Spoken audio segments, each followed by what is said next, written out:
Nashville police giving the all clear after a terrifying Christmas Day explosion. Congressman Tim Burchett joins us now live from the Volunteer State. Congressman, your reaction to what happened in your state and, of course, the amazing heroism of those officers that saved so many lives.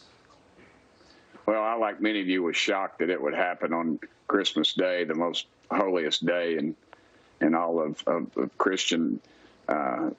I think that Christianity. I think that but it reiterates the fact that we need to make sure our law enforcement is fully funded. You know, it's interesting to me that Nashville really is the center of wokeness in this state when it comes to defunding our police, and many of the protests against our police are there. But you had police knowing that an explosion was going to happen, and then they went and literally knocked on the doors, I think, of around 57 families who could have lost their lives, and because of their heroism, no lives were lost. And I think that reiterates what every law enforcement man or woman does every single day when they put on that badge. They know that their lives, they could be called in to risk their lives, and that's exactly what these four excellent examples did. And of course, our Tennessee Bureau of Investigation, the FBI's further investigation of finding out who it was, and I suspect we'll hear a motive soon, but right now that seems to be in question. Yeah, the motive is definitely the big question mark. But take a listen to one of those hero police officers and what he went through during that explosion. Probably about 5 minutes after we're there, I'd say that the timer then started counting down. The explosion went off. I got knocked to the ground. I immediately got up. Luckily, no injury, nothing like that.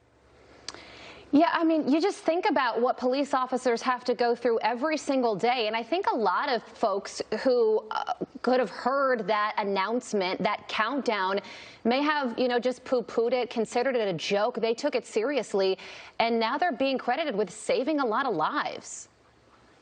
Absolutely. And I mean, how do you not take something like that seriously?